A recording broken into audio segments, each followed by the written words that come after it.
মহান আল্লাহ পাক আল্লাহ তাআলা কোরআনে কারীমে 6666টি আয়াত দিয়েছেন। ভাই আমার, দোস্ত আমার, 114টা সূরা দিয়েছেন। এই কোরআন শরীফের এক এক আয়াত এক একটা প্রেক্ষাপটে আমার আল্লাহ আমার আপনার নবী দু জাহানের বাদশা প্যারা নবী সাল্লাল্লাহু আলাইহি ওয়াসাল্লামের উপরে নাযিল করেছেন। ভাই আমার, দোস্ত আমার, বিশ্ব নবী 40 বছর বয়স, যে সময় বিশ্ব নবীর উপর সর্বপ্রথম কোরআনের বার্তা এলো, সর্বপ্রথম যে মেসেজ এলো, বিশ্ব নবী আমার হীরা গুহাতে অবস্থান করেছেন, মহান আল্লাহর ধ্যানে মগ্ন। হে তরুণেরা, যুবকেরা, হে আমার মুরব্বিয়ানেরা, বিশ্ব নবী সরওয়ারে কায়নাত রাসূল পাক সাল্লাল্লাহু আলাইহি ওয়াসাল্লাম তিনি মনে মনে ভাবতেন, আল্লাহ জানি না আমার কে সৃষ্টিকর্তা, কে আমার রব, কে আমার মালিক, কে আমার রব, জানি না এই কাবা বাইতুল্লাহ যেটি হলো আমাদের জন্য পবিত্র ঘর, এই ঘরের মালিককে মহান আল্লাহ পাককে রাজি খুশি করার জন্য, মহান আল্লাহকে চেনা জানার জন্য তিনি কথাগুলি স্বীকার করে হীরা গুহাতে আল্লাহর জিকির ফিকিরে তিনি মগ্ন ছিলেন। 40 বছর বয়সে বিশ্ব নবীর উপর হযরতে মালায়েকা ফেরেশতা জিবরিল আমিন আলাইহিস সালাতু ওয়াস সালাম তিনি কোরআনের সূচনা করলেন। যে শব্দটা ছিল ইকরা, ইকরা, ইকরা, একবার জোরে বলো। ইকরা মানে পড়ুন, শিখুন, জানুন। দেখুন, আমার নবীকে দিয়ে কোরআনের সূচনা হচ্ছে, আর কোরআন নবীর উপরে নাজিল হয়েছে। কোরআন নবীর বিধান ছিল, ভাই আমার, কোরআন আল্লাহর বিধান, নবীর জন্য অনুসরণ, নবীর জন্য মান্যতা দেওয়া, আমলে বাস্তবায়ন করা, যেমন আমাদের জন্য ফরজ আইন, রাসূলের জন্য ফরজ আইন। কিয়ামত পর্যন্ত যত মানুষ পৃথিবীতে আসবে সবার জন্যই এটা ফরজ আইন। হে তরুণেরা, যুবকেরা, ভাই আমার, দোস্ত আমার, ভোলামায় বুঝবেন না। মূলত আমি যে কথা আপনাকে বোঝানোর জন্য কথা বলতে চাইছি, ভাই আমার, এখানে আমরা যারা বসেছি আমরা সকলে সর্বপ্রথম আমাদের নেকি, আমাদের সওয়াব না, আমাদের মই মুরব্বি যারা কবরে আছে তাদের দোয়া, এই উদ্দেশ্যের আগে আমাদের প্রথম উদ্দেশ্য হওয়া দরকার। এখানে উলামা হযরতেরা আসবেন, পীর উলামায়ে দ্বীনেরা আসবেন, ভাই আমার, দোস্ত আমার, তারা এমনি করে দিনের আলোচনা করবে। আমাদের সর্বপ্রথম কাজ হলো এই দিনের আলোচনা শোনা, সেখান থেকে কিছু জ্ঞান সঞ্চয় করা, সেখান থেকে কিছু আলোচনা ইলম হিসাবে আমার ভিতরে প্রবেশ করানো, এটা হবে আমাদের প্রথম কাজ। তাহলে নেকি আমাদের কিছু সময় সারা রাতের নফল ইবাদতের থেকে রাসূলুল্লাহ বলেছেন বেশি। একবার জোরে বলুন সুবহানাল্লাহ। কিন্তু এই আলোচনার মাজলিসে আমরা যারা আলোচনা শুনছি, যারা শুনছি না, যারা আওয়াজটা খালি ঢুকাচ্ছি, এই তিনটে কোয়ালিটির মানুষ আমরা এখানে আছি। এখানে অনেকে আছে মাইকে আওয়াজ হচ্ছে, জলসার কাজ জলসাই হোক আর আমার কাজ আমার হোক, আর একজন তারা মাইকের আওয়াজটা সব ঢুকছে, দেখি গ্যাস ভাই কি বলে এগুলো শুনি, নেওয়ার জন্য থোড়েও কেয়ার করছে না। আর কিছু মানুষ এখানে আমরা যারা আছি না, কি আলোচনা হয় সেগুলো জানি, আমি আমার জীবনে অন্তত আমল দিয়ে বাস্তবায়ন করি। এই যে তিনটি ক্যাটাগরির মানুষ আমরা আছি, এই তিনটি কোয়ালিটির মানুষ যারা আমরা আছি, এই তিনটি কোয়ালিটির সম্মান ও মহান আল্লাহর দরবারে তিন রকম, তিন মানুষের জন্য তিন রকম কোয়ালিটি আমার আল্লাহ বানিয়েছে। চলুন আমরা একটা ওয়াকিয়া দেখলে এই কোয়ালিটিটা প্রথমত বুঝতে পারবো। হযরত নবী ঈসা আলাইহিস সালাতু ওয়াস সালামের জামানার কথা আমার মনে পড়ে যায়। ভাই আমার, দোস্ত আমার, হযরত জামানার নবী ঈসা আলাইহিস সালাতু ওয়াস সালাম তার সাথে সঙ্গীদেরকে নিয়ে তিনি একটি সফরে বার হয়েছেন। পাহাড়ের উপর দিয়ে তিনি হেঁটে হেঁটে হেঁটে হেঁটে যান। হে তরুণেরা, যুবকেরা, তিনি রাস্তা দিয়ে হেঁটে হেঁটে যাবার পথে ভাই আমার দোস্ত আমার তিনি দেখতে পান কোন একটি পাহাড়ের উপরে একটা মাথা একটা মুন্ডু পড়ে আছে। এমন সময় নবী ঈসা আলাইহিস সালাতু ওয়াস সালাম সর্বপ্রথম ওই মুন্ডুর কাছাকাছি চলে গেলেন। তার হাতে একটা লাঠি একটা ডান্ডা ছিল। এমন সময় নবী ঈসা আলাইহিস সালাতু ওয়াস সালাম তার ওই ডান্ডাটা নিয়ে ওই মুন্ডুর যে কানের ভিতরে লাঠিটা প্রবেশ করাতে চাইনি। প্রথম যে মুন্ডুটা পেলেন, মানে আমি আপনাকে জবাব দিতে চাইছি, কারণ আমার এখনো মনে চাইছে না যে আমি আমার আলোচনায় আগাই। এখনো কিছু বলা দরকার আছে বলে মনে করি আমি সাইডে আবার বলছি। হযরত নবী ঈসা আলাইহিস সালাতু ওয়াস সালাম ওই সময়তে ওই মুন্ডটার কানের ভিতরে যখন লাঠিটা প্রবেশ করাতে চাইলেন, তিনি লাঠিটা প্রবেশ করালেন, কিন্তু দেখা গেল হযরত নবী ঈসা আলাইহিস সালাতু ওয়াস সালামের ওই লাঠিটা মুন্ডর কানের ভিতরে প্রবেশ করলো না। লাঠিটা দিয়ে মানে সেই মুন্ডুর প্রতি তার কোনো স্নেহ, কোনো ভালোবাসা, কোনো পিয়ার, কোনো দরদ নাই। তিনি লাঠিটা দিয়ে যেমন একটা পড়া একটা নোংরা জিনিস ঠিক সেইভাবে তিনি লাঠিটা দিয়ে সরিয়ে দিলেন, ফেলে দিলেন। ভাই আমার দোস্ত আমার হযরত নবী ঈসা আলাইহিস সালাতু ওয়াস সালাম তিনি আরেকটু এগিয়ে গেলেন। এমনি করে আরেকটা ভাগে যাবার পরে দেখলেন আরেকটা মুন্ডু তার সম্মুখে পড়ে আছে। ভাই আমার দোস্ত আমার হযরত নবী ঈসা আলাইহিস সালাতু ওয়াস সালাম সাথে সাথে ওই মুন্ডুটার পাশে বসে গেলেন। তার হাতের লাঠিটা নিয়ে আবার তার কানের ভিতরে প্রবেশ করাতে চাইলেন। যখনই কানের ভিতরে প্রবেশ করালেন দেখা গেল ওই মুন্ডুটার এই কান থেকে ঢুকিয়েছেন, ওই কান দিয়ে বেরিয়ে গেছে। ভাই আমার দোস্ত আমার ওই সময় ঈসা নবী আলাইহিস সালাতু ওয়াস সালাম ওই মুন্ডুটাকে আবার লাঠিটা দিয়ে তিনি দূরে সরিয়ে দিলেন, আবার দূরে সরিয়ে দিলেন। তৃতীয় তিনি হযরতে নবী ঈসা আলাইহিস সালাম আবার হাগিয়ে গেলেন, তৃতীয় আর একটা মুন্ডু দেখতে পেলেন। এই সময় ঈসা আলাইহিস সালাতু ওয়াস সালাম আবার বসে গেলেন। ওই মুন্ডুটারই কানের ভিতরে আবার লাঠিটা প্রবেশ করাতে চাই, ঢোকাতে চাই। হে তরুণীরা, ও যুবকেরা, আমার বড় প্রিয়রা, হযরত নবী ঈসা আলাইহিস সালাতু ওয়াস সালাম যখন তৃতীয় ব্যক্তির কানের ভিতরে লাঠিটা প্রবেশ করালেন, এমন সময় ঈসা নবী বুঝতে পারলেন লাঠিটা কিছুটা প্রবেশ হলো, ওই লাঠিটা আর ভিতরে ঢুকছে না। ওই সময় নবী ঈসা আলাইহিস সালাতু ওয়াস সালাম আল্লাহ পাকের হিকমত তার বোঝার শক্তি দান করেছেন, কারণ নবীরা হলেন আল্লাহ পাকের জন্য স্পেশাল। ভাই আমার দোস্ত আমার নবীদের জন্য আল্লাহ পাকের দরবারে স্পেশাল পাওয়ার, স্পেশাল ক্ষমতা আল্লাহ তাদেরকে দান করেন। হযরত নবী ঈসা আলাইহিস সালাতু ওয়াস সালাম ওই সময় তিনি বুঝতে পেরেছেন ওই মুন্ডুটাকে কোলের উপরে উঠিয়ে নিয়েছেন। হযরত ঈসা নবীর সাথী সঙ্গে যারা ছিল তারা দেখে অবাক হয়ে গেল। এমনি করে একটা নয়, দুটো নয়, তিনটি মুন্ডু ঈসা নবী দেখতে পেলেন। আর এই তিনটি মুন্ডুকে হযরত জামানের নবী ঈসা আলাইহিস সালাতু ওয়াস সালাম হুজুরে পরীক্ষা করলেন, কিন্তু দেখা গেল প্রথম নাম্বার মুন্ডুটা তিনি অবহেলা করে দূরে সরিয়ে দিলেন। দ্বিতীয় নাম্বার মুন্ডুটা তিনি অবহেলা করে দূরে সরিয়ে দিলেন। তৃতীয় নম্বর মুন্ডুটা অতি স্নেহ ভালোবেসে মহব্বত করে তিনি কোলের ভিতরে উঠিয়ে নিলেন। খালি তাই নয়, হযরত নবী ঈসা আলাইহিস সালাম ওই সময় সাথে সঙ্গীদেরকে বলতে লাগলো, ইয়া আমার সঙ্গীরা, ইয়া আমার সাথী, আমার সাহাবারা, দেরি নয়, দেরি নয়, তোমরা তাড়াতাড়ি একটা জায়গাকে তোমরা কবর বলে তোমরা খনন করো। ওই সময় হযরত ঈসা নবীর অনুসারী, ঈসা নবীর অনুগামী তারা সকলে একটা গর্ত খুঁড়তে লেগেছেন। এই গর্তটা খোঁড়ার পরে হযরত নবী ঈসা আলাইহিস সালাতু ওয়াস সালাম অতি সম্মানের সাথে ওই মুন্ডুটাকে দাফন করে দিলেন।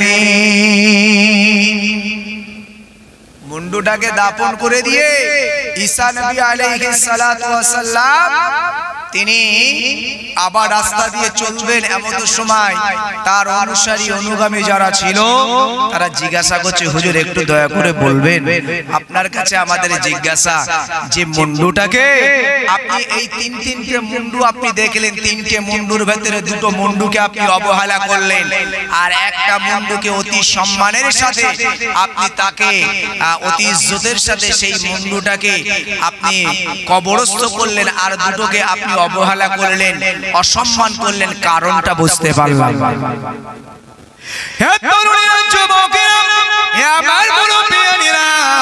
এবার আমাদের জীবনের শিক্ষা হযরত নবী ঈসা আলাইহিস সালাতু ওয়াস সালাম হুজুর আবার ওই সময় বললেন, ও আমার অনুসারী, ও আমার অনুগামীরা শোনো, মহান আল্লাহ পাক আল্লাহ তাআলা তিনি আমার যে কুদরত যে হিকমত দান করেছেন সেটা তোমাদের নাই, সেটা তোমাদের জানা নাই। তার কারণে আমি গোলাম আল্লাহর দরবারে মনোনীত, আমি গোলাম আল্লাহ পাকের সিলেকশন একজন নবী। আমি যখন প্রথম মুন্ডুটাকে পেলাম, এই মুন্ডুটাকে আমি অবহেলা করলাম, তার কারণ হলো এই মুন্ডুটা এর যে কানের ভিতরে লাঠিটা আমি প্রবেশ করাতে চাইলাম, আমি যখন লাঠিটা প্রবেশ করাতে চাইলাম, আমি ঈসা নবী দেখলাম এর কানের ভিতরে আমার লাঠিটা প্রবেশ হলো না। মহান রব মহান আল্লাহ পাক আমাকে পূজার শক্তি দান করেছেন। আমি ঈসা নবী বুঝতে পারলাম এই মানুষটা দুনিয়া জমিনে ভালো ভালো দিনের কথা শুনতো, জ্ঞানের কথার কানে আসতো, কিন্তু এই মানুষটা ওই ভালো কথা জ্ঞানের কথাগুলি সে কানের ভিতরে নিত না। আজকের ওয়াজ হচ্ছে, নসিহত হচ্ছে, এখানে গান বাজনা থিয়েটার আপনার বাজে কোনো কথা কি হচ্ছে? দিনের কথা হচ্ছে, কোরআনের কথা, নবীর কথা, আউলিয়ায়ে কেরামদের কথা হচ্ছে, তারপরেও মানুষ যারা কানে নিচ্ছে না, গিয়াস ভাই তুমি বলো, তোমার জায়গায় তুমি, আমার জায়গায় আমি, तुम्हारा काम बोलना है तुम बोलो, हमारा काम सुनना नहीं, सिर्फ आवाज लेना है, बस आवाज आ रही है, इतना ही, इससे ज्यादा कुछ नहीं। এতটুকু এখানে আওয়াজ আসছে, কি বলছি কি শোনাতে চাইছি তা নয়। হে তরুণীরা, যুবকেরা, হযরত নবী আলাইহিস সালাতু ওয়াস সালাম বললেন, হে আমার অনুসারী, হে আমার উম্মত শোনো, আমি ঈসা নবী আলাইহিস সালাতু ওয়াস সালাম, আল্লাহ আমাকে নবী করেছেন, আল্লাহ আমাকে পয়গম্বর করেছেন। আমি যখন ওই মানুষটার কানের ভিতরে লাঠিটা প্রবেশ করাতে চাইলাম, আমাকে আল্লাহ পাক বুঝার মতন ইলম দান করেছেন। আমি বুঝতে পারলাম এই মানুষটার কানে দিনের কথা, ভালো আলোচনা, জ্ঞানের আলোচনা, সে তার কানে গেলেও সে এটাকে কেয়ার করতো না, সে কানে নিত না। যে মানুষটার কানে দিনের আলোচনা, কোরআনের আলোচনা গেল, আর ওই মানুষটা কেয়ার করলো না। হযরত ঈসা নবী বললেন, হে আমার উম্মতি মনে রাখো, ওই মানুষটাকে আল্লাহ পছন্দ করে না, ওই মানুষটাকে মহান আল্লাহ ভালোবাসেন না, ওই মানুষটার প্রতি মহান আল্লাহর দয়া, মহান আল্লাহ পাকের কোনো কৃপা নাই। ওই জন্য আমি নবী ঈসা আলাইহিস সালাম, যাকে আমার আল্লাহ পছন্দ করে না, আমি আল্লাহর পয়গম্বর, আমি আল্লাহর নবী, আমিও ওই মানুষটাকে পছন্দ করি না। ভাই আমার, দোস্ত আমার, আমরা যারা এই আওয়াজ শুনছি আর নিচ্ছি না, মনে রাখুন, যেমন পৃথিবীর ওলামা সম্প্রদায়, অপরদিকে পৃথিবীর যারা ভালো মানুষ, তারাও আপনাদেরকে শ্রদ্ধা ভালোবাসার চোখে দেখবে না কেন? মহান আল্লাহ আপনাদের প্রতি রাজি খুশি নয়। এটা তো তাকদীরেরও বিষয়, এটা আমার নসিবেরও বিষয়। এখানে আসা সবার জন্য ভাগ্যে হয় না, নসিব বরাদ্দ করেন কে? মহান আল্লাহ। নসিব বরাদ্দ করেন মহান আল্লাহ, আসলে আপনার নসিবে নাই। ভাই আমার, দোস্ত আমার, আপনার নসিবে ভালো কাজ নাই। যখন আমরা মায়ের রেহেমে আসি, নবীজি সাল্লাল্লাহু আলাইহি ওয়াসাল্লাম বলেন, হাদিসটা হযরতে আব্দুল্লাহ ইবনে মাসউদ রাদিয়াল্লাহু তাআলা আনহু থেকে বর্ণিত। তিনি বলেন, বুখারী শরীফের হাদিস, তিনি বলেন যে যখন মায়ের রেহেমে আসে 40 দিন শুক্র হিসাবে মায়ের রেহেমে ওটা জমা থাকে, পরবর্তী 40 দিন সেটা একটা রক্তপিণ্ডে তৈরি হয়, তৃতীয় 40 দিন সেটা একটা গোস্তপিণ্ড তৈরি হয়। এই 340 পরে ওই সমস্ত রুহুদের, ওই সমস্ত মায়েদের গর্ভে ওই সন্তানদের কাছে একজন ফেরেশতা চলে আসে। আমরা যখন মায়ের গর্ভে ছিলাম, আমরা 340 অর্থাৎ 4 মাস, আমরা প্রথম 40 দিন আপনার মায়ের রেহেমে আসা ওই নাপাক পদার্থ হয়েই ছিলাম, পরবর্তী 40 দিন আমরা রক্তপিণ্ড তৈরি হয়েছে, তৃতীয় 40 আমরা গোস্তপিণ্ড তৈরি হয়েছে আমাদের। এই 340 অর্থাৎ 4 মাস পরে আমাদের কাছে একজন আল্লাহর ফেরেশতা চলে আসে। ভাই আমার, দোস্ত আমার, বিশ্ব নবী সরওয়ারে কায়নাত রাসূল পাক সাল্লাল্লাহু আলাইহি ওয়াসাল্লাম তিনি বলেন, হে আমার উম্মত উম্মতিরা, ওই সময় তোমাদের কাছে একজন ফেরেশতা এসে তোমাদের শরীরের ভিতরে রূহটা আমার আল্লাহ পাক আল্লাহ তাআলার হুকুমে তোমাদের শরীরের ভিতরে প্রবেশ করানো হয়। ভাই আমার, দোস্ত আমার, মনে রাখুন, কোরআন শরীফে মহান আল্লাহ পাক আল্লাহ তাআলা কোরআন দ্বারা আমাদেরকে জানিয়েছেন, ও দুনিয়ার মানুষ মনে রাখো, কাইফা তাকফুরুনা বিল্লাহ, তোমরা আমি আল্লাহ আমাকে তোমরা অস্বীকার করো, কিন্তু তোমাদের জানা নাই তোমরা যখন তোমাদের মায়ের রেখে মেশেছিলে অকুনতুম আমওয়াতান, হে দুনিয়ার বান্দা বান্দেরা, ওই সময় তোমরা ছিলে মরা। এই যে 340 পর্যন্ত আমরা ছিলাম মরা, আমাদের শরীরে রূহ ছিল না। কোরআন আল্লাহর কোরআন বলছে, অকুনতুম আমওয়াতান, তোমরা আমাকে অস্বীকার করো, তোমরা মনে করো তোমাদের মায়ের রেহেমে 340 তোমরা মৃত ছিলে, তোমাদের ভিতরে রূহ ছিল না।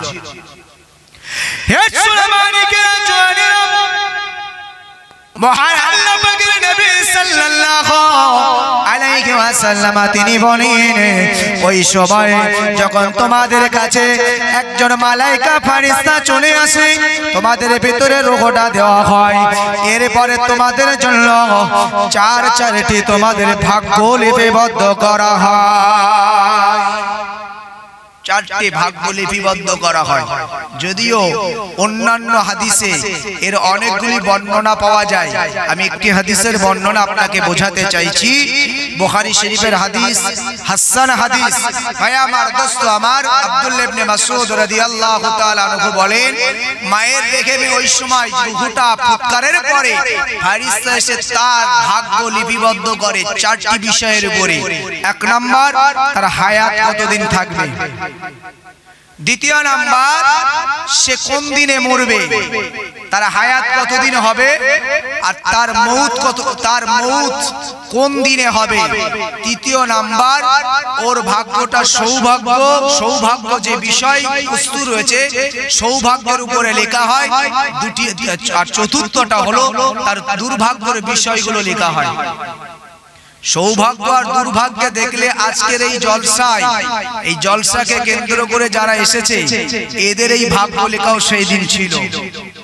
তো আপনি বলতেই পারেন, তাহলে আমার সমস্যা কোথায়?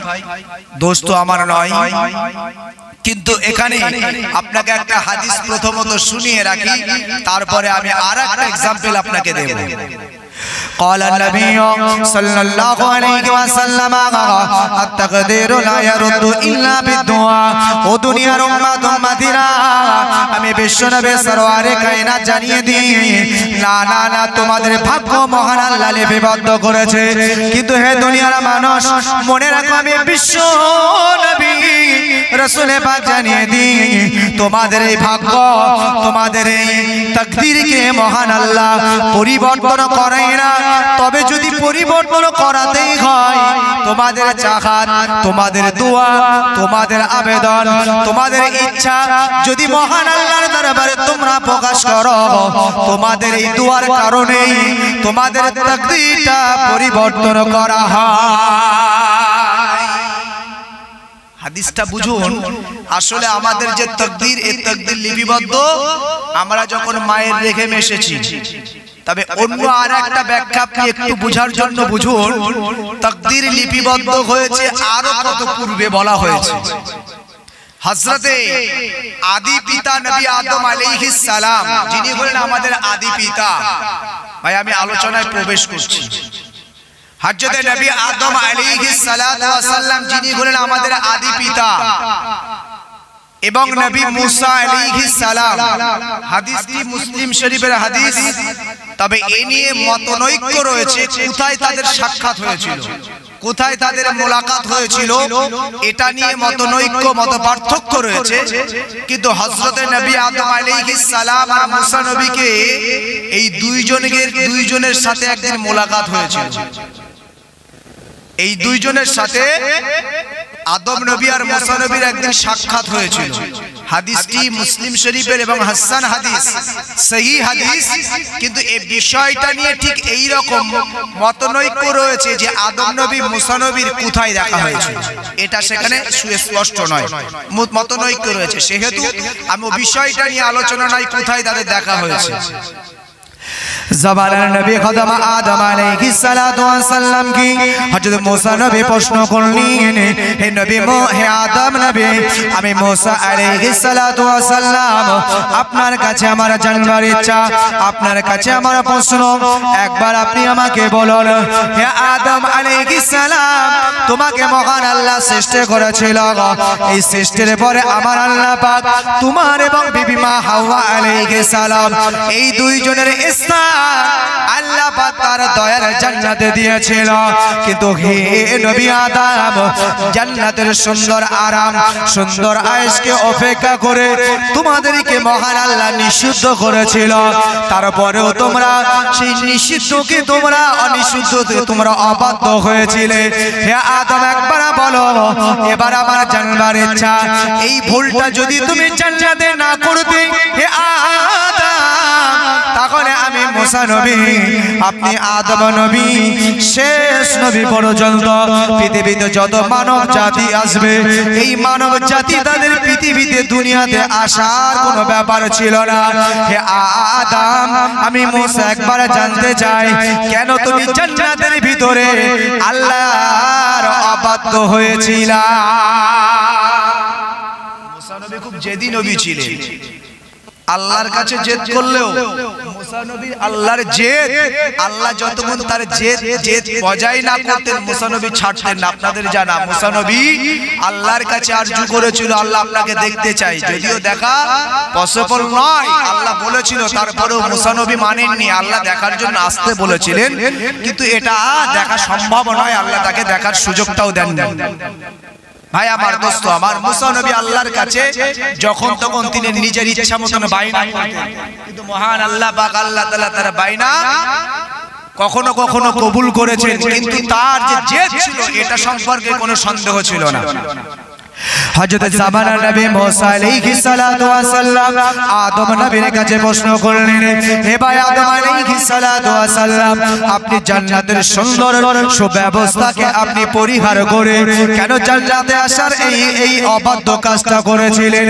হযরত আদম নবী আলাইহিস সালাতু ওয়াস সালাম যদিও তার এটা নিজের ইচ্ছাই ছিল না, শয়তানের ওয়াসওয়াসায় বিবি মা হাওয়া আলাইহিস সালাতু ওয়াস সালাম তাকে গোপনভাবে খাইয়েছিল। ভাই আমার এই ইতিহাস আমার বলার নয়, মূলত আমি যে কথাটি আপনাকে বোঝাতে চেয়েছি, হযরত মুসা নবীকে আদম আলাইহিস সালাতু ওয়াস সালাম যখন প্রশ্ন করেছেন, এমন সময় আদম আলাইহিস সালাতু ওয়াস সালাম মুসা নবীকে বললেন, হে আল্লাহর পয়গম্বর, হে আল্লাহর রাসূল, হে আল্লাহর নবী মুসা, আপনার কি জানা নাই আমি হযরত নবী আদম আলাইহিস সালাম আমি পৃথিবীতে আসা নয় বরং যখন মহান আল্লাহ পাক আল্লাহ তাআলা কুল সৃষ্টির যে রূহগুলি আমার আল্লাহ যেই দিনে তৈরি করেছিলেন যেই দিনে কুল রূহটাকে আমার আল্লাহ সৃষ্টি করেছিলেন কোন দিনে আমার আল্লাহ এই কুল রূহ কুল সৃষ্টিকে আমার আল্লাহ সৃষ্টি করেছিলেন ভাই আমার দোস্ত আমার সেই দিনটা ছিল মুহররম মাসের 10 তারিখ আশুরার দিন যে দিনটাকে আমরা মুহররম বলে জানি ভাই আমার সেই দিনটা ছিল পারে শুক্রবার কিন্তু এই দিনটা ছিল আমার আল্লাহ এই রূহ জগৎকে সৃষ্টি করার পূর্বের 50,000 বছর আগের দিন এই হাদিসটাতে আমরা পেলাম তাকদীর তার তাকদীরে লেখা হয় মায়ের গর্ভে 44 যেদিন তাকে রূহ দেওয়া হয় সেই দিনে তার ভাগ্য লিপিবদ্ধ করা হয় চারটি বিষয়ের উপরে বলা হয়েছে হাদিসে বুখারী শরীফের হাদিস আব্দুল্লাহ ইবনে মাসউদ থেকে বর্ণিত ভাই আমার দোস্ত আমার আর এদিকে আরেকটা হাদিস থেকে আমরা পেলাম আমাদের এই তাকদীর লিপিবদ্ধ হয়েছে 50,000 বছর আগে আমাদের রূহ সৃষ্টির 50,000 বছর আগে পৃথিবীতে যত মানুষ এসেছে আসছে আসবে কিয়ামত পর্যন্ত সকলের রূহ একদিনে আমার আল্লাহ সৃষ্টি করেছিলেন একবার জোরে বলুন ওই জন্য দেখবেন কিছু মানুষের কথা আছে বলছে ছোটবেলা থেকে কেন পাকবেন এর আসলে রূহুর বয়স হয়ে গেছে আসলে বাস্তব ও সঠিক জ্ঞানটার ভিতরে আছে সব রূহকে একদিনে আমার আল্লাহ তৈরি করেছিলেন তো আদম নবী বলছে মুসা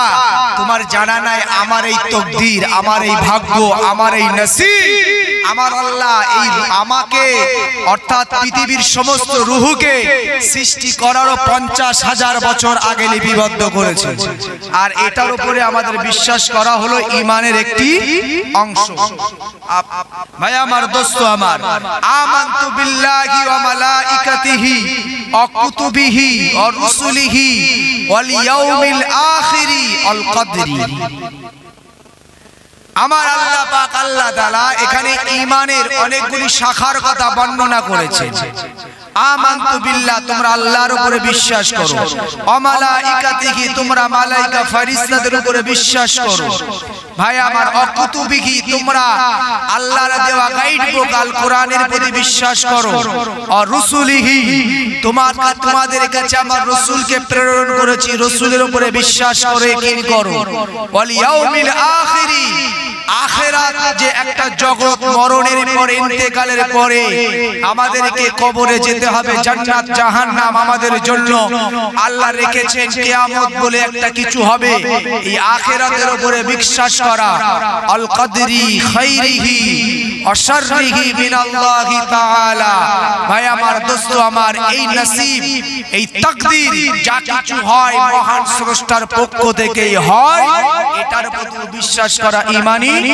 দায়িত্ব কিন্তু রাসূলুল্লাহর ওই হাদিসটা এবারে আমি আপনাকে ফলো করাবো কারণ এখানে আমি আপনাকে একটা एग्जांपल দেব ভাই আমার দোস্ত আমার আমরা হলাম আশরাফুল আম্বিয়ার শ্রেষ্ঠ উম্মত আশরাফুল মখলুকাত আশরাফুল উম্মত পৃথিবীতে যত নবী রাসূল এসেছে সমস্ত নবী রাসূলদের মধ্যে আমার আপনার নবীকে নবীদের ইমাম বানিয়েছেন নবীদের মধ্যে আমার আপনার নবীকে সবথেকে উচ্চ আসন উচ্চ সম্মানের অধিকারী বানিয়েছেন এবং আমার আপনার নবীর উম্মতদেরকে যত পৃথিবীতে আদম নবী থেকে ঈসা রূহুল্লাহ পর্যন্ত যত নবীর উম্মতি ছিল সবার মধ্যে আমার আপনার নবীর উম্মত তথা আমাদেরকে সম্মানিত বানিয়েছেন একবার জোরে বলুন আবার মহান আল্লাহ বলছেন আশরাফুল মখলুকাতের ভিতরে মানুষকে সৃষ্টির কারণ মানুষকে আশরাফুল মখলুকাত অর্থাৎ আমার যত মখলুকাত আছে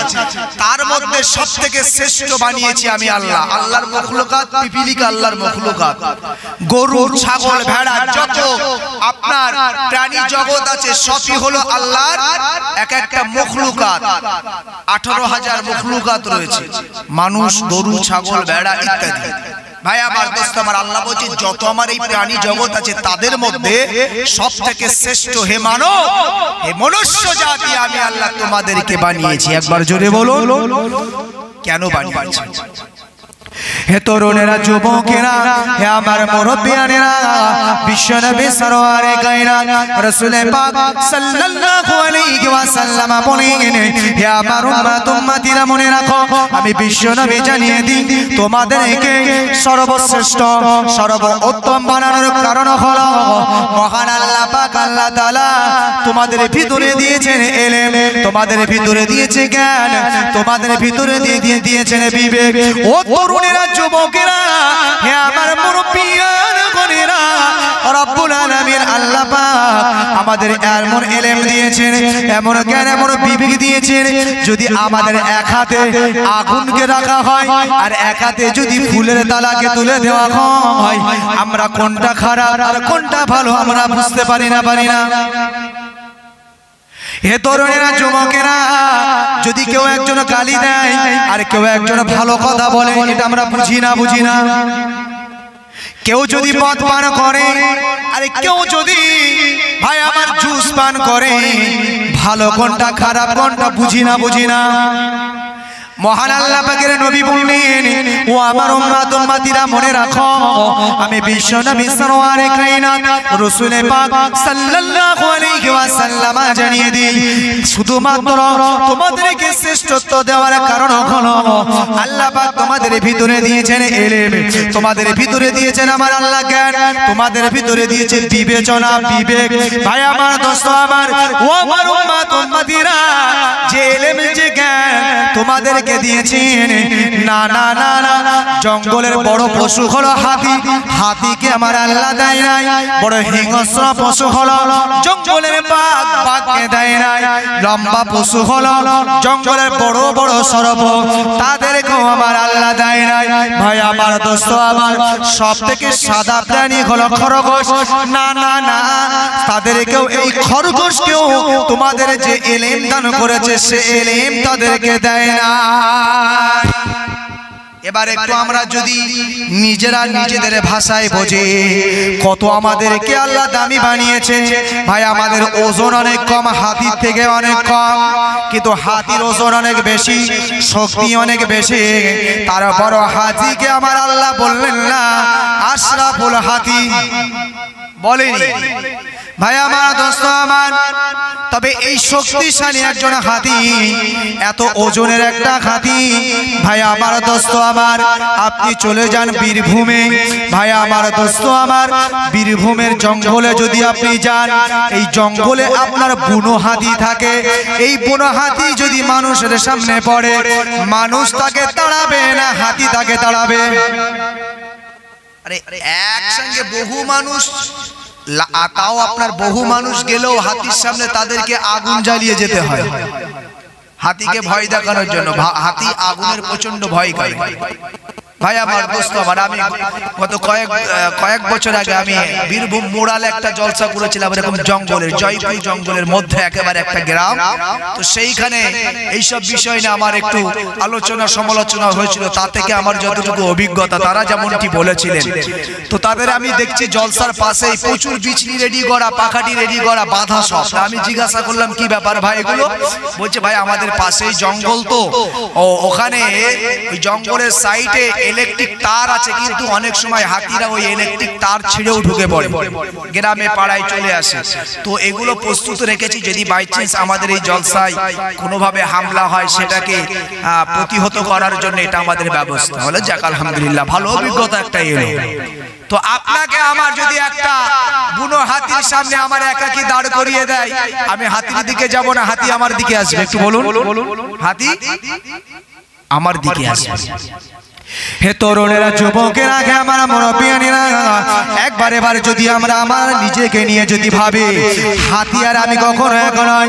ভাই আমার, দোস্ত আমার, যদি ওজনের দিক থেকে বলা হয়, হাতি আমাদের থেকে অনেক ওজনে বসি।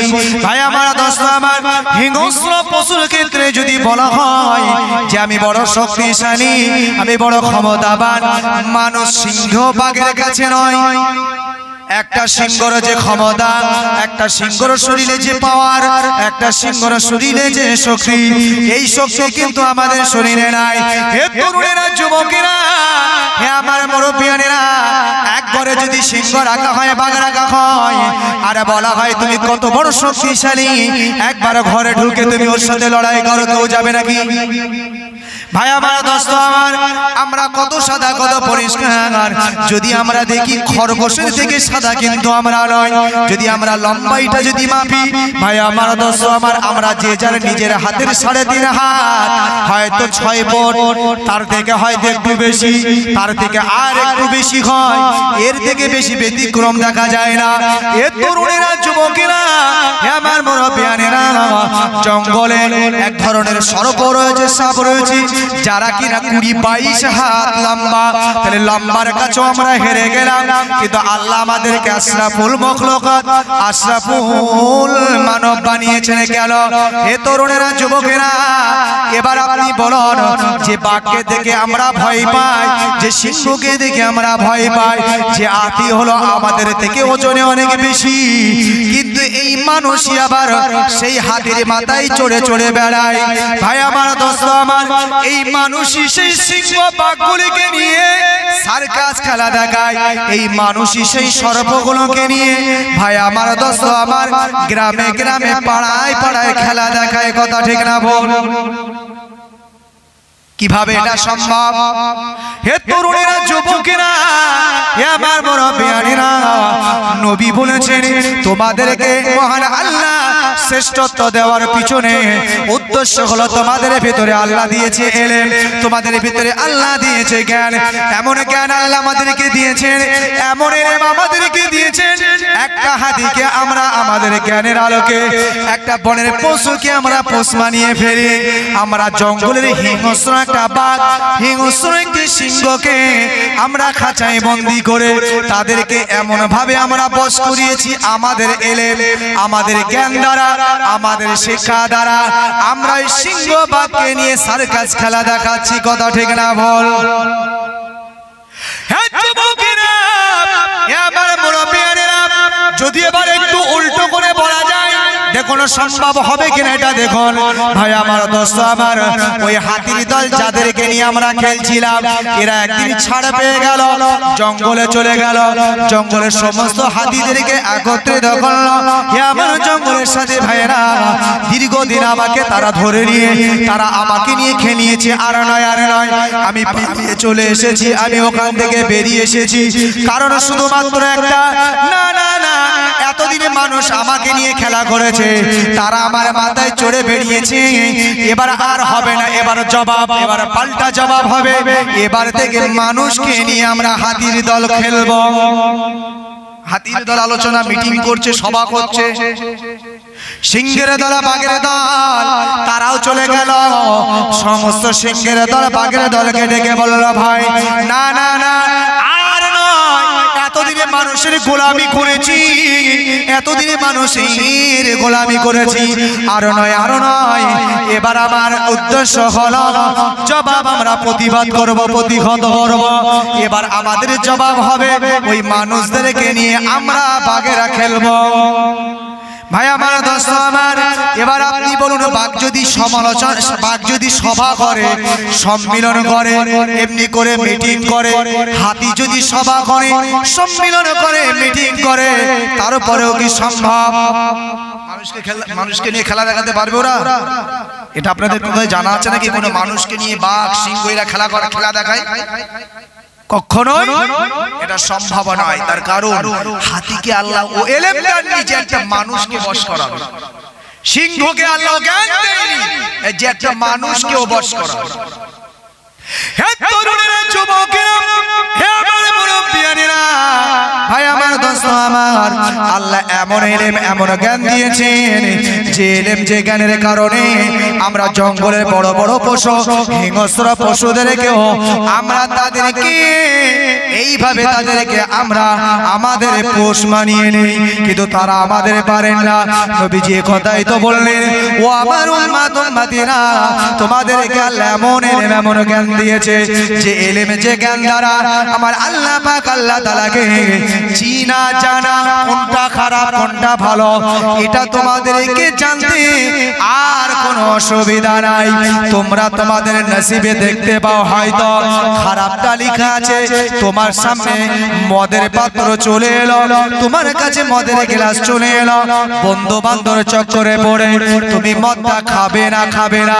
এই সময়ে তোমার যে ইলম দিয়েছে, তোমার যে জ্ঞান দিয়েছে, একবার তুমি ভাবো দুনিয়াটা 70 বছরের, দুনিয়াটা 60 বছরের। এই দুনিয়া ছেড়ে একদিন আমাকে পরলোক গমন করতে হবে, একদিন এই দুনিয়া ছেড়ে আমাকে বিদায় নিতে হবে, একদিন এই দুনিয়া ছেড়ে আমি চলে যাব। আখিরাতে আমাকে পানি দিতে হবে, কবরে আমাকে যেতে হবে, কিয়ামতের দিনে আমাকে উঠতে হবে।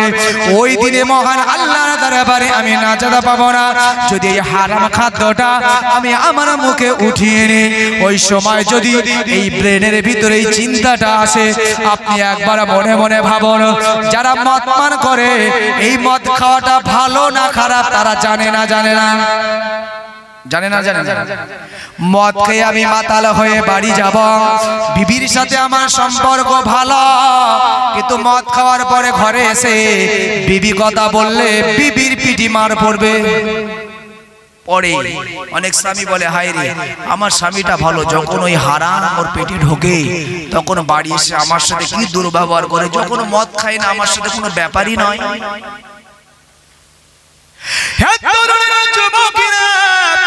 আমার মুরব্বিয়ানেরা ও যুবক তিনি বোঝেন মদ খেলে মাতাল হতে হয়, আর সমাজে মাতালকে কেউ ভালো চোখে দেখে না, বোঝে। তবে যখন প্রসঙ্গ একটা এলো, কারণ আমাদের আলোচনার মধ্যে আমাদের জ্ঞানগুলোকে চুজ করতে হবে, শিক্ষাগুলোকে চুজ করতে হবে। ভাই আমার, দোস্ত আমার, এই মদ আমরা যারা পান করি তাদের জন্য সুন্দর একটি হাদিস, যদি তারা আল্লাহওয়ালা হয়ে যায়, যদি তারা ঈমানদার হতে চায়, যদি তারা কবরকে ভয় করে, যদি তারা আল্লাহকে মান্যতা দেয়, এই একটা হাদিসই তার জন্য যথেষ্ট। সে জীবনে আর কোনোদিন মদ্যপান করবে না। হে তরুণেরা, যুবকেরা, বিশ্বনবী রাসূল পাক সাল্লাল্লাহু আলাইহি ওয়াসাল্লাম বললেন, ও আমার উম্মত উম্মতিরা মনে রাখো, পৃথিবীতে যদি কোনো আমার উম্মত উম্মতি একটা বার যদি মদ পান করে, একটা বার যদি মদ খায়, এই মদ খাওয়ার কারণে আমার ওই উম্মত উম্মতির 40টা দিন তার জবানের কোনো আমল, কোনো ইবাদত আল্লাহর দরবারে কবুল হবে না। হে যুবকেরা, জওয়ানেরা, হে আমার মুরব্বিয়ানেরা, এবার আমি আপনাকে আর একটা বিষয় আপনাকে আমি বোঝাতে চাই। ভাই আমার, দোস্ত আমার, 40 দিন যদি আমার কোনো ইবাদত, আমার কোনো আমল আল্লাহর দরবারে কবুল না হয়, তাহলে নিশ্চয়ই আমি একজন পাপী, আমি একজন নাপাকি মানুষ। যদি আপনি এই হালাতে মারা যান, আজকে মদ পান করেছেন, এই লাস্ট আমার মদ খাওয়া, আর কোনোদিন মদ আমি খাবো না, যদি আপনি এই কথা মনে করে আর এক গ্লাস পান করে নেন, এবার আমি আপনার কাছে জিজ্ঞাসা করি, ভাই আপনার কি জানা আছে আপনার মৌতের তারিখটা? 40 দিনের মধ্যে আপনি মারা যাবেন না, এটা কি আপনার জানা? হে সোনা মানিকেরা, জওয়ানেরা, হে আমার মুরব্বিয়ানেরা, পৃথিবীর কোনো মানুষের জানা নাই, কারণ এটা হলো আল্লাহর খাজানা। ভাই আমার, দোস্ত আমার, কোন মানুষ কোন সময় মারা যাবে, কোথায় মারা যাবে, এই মানুষের মৃত্যুর সময় কারোর জানা নাই। কোন মানুষটা কোন সময় মারা যাবে এটা মহান আল্লাহ পাক, আল্লাহ তাআলা দুনিয়ার সমস্ত বান্দা বান্দির কাছে গোপন রেখেছেন। হে দুনিয়ায় আমার গোলামেরা, এই দুনিয়ার বান্দা বান্দিরা, কবে তোমরা মারা যাবে, কোন দিনে তোমরা মারা যাবে, এটা তোমাদের অজানা। আমি আল্লাহ পাক, আল্লাহ তাআলা শুধুমাত্র এটা আমার হুকুম, তোমরা জানো না। ওই জন্য তোমাদের সর্বদা আমি আল্লাহ আমার জন্য, আমার কাছে আসার জন্য তোমরা প্রস্তুত হয়ে যাও। ভাই আমার, দোস্ত আমার, তাহলে মৃত্যুর খবর আমাদের জানা নাই। যুবক ছেলে আমার বাড়ি থেকে এমনি করে রয়্যাল ফিল্ড মোটর সাইকেল নিয়ে বার হচ্ছে। আব্বা কত খুশি, মা বলছে ছেলের গাড়িটা কত সুন্দর মানাচ্ছে। রাস্তায় বেরিয়ে গেল, দিঘে বাজার না দিঘে হাট খোলা যেতে না যেতে রাস্তার প্রতিমধ্যে অ্যাক্সিডেন্ট হয়ে চিৎপাতাং হয়ে গেল। হয় না হয় না হয়। যাই হোক, আমি আর আলোচনা লম্বা চওড়া করবো না। আমার পরবর্তী বক্তা ভাইজান তিনি এসে গেছেন, আমি এখানে আলোচনা শেষ করছি। আল্লাহ পাক আমাদের সকলকে শোনা বলার থেকে বেশি বেশি আমল করার তৌফিক দেন। সকলে বলি আল্লাহুম্মা আমিন।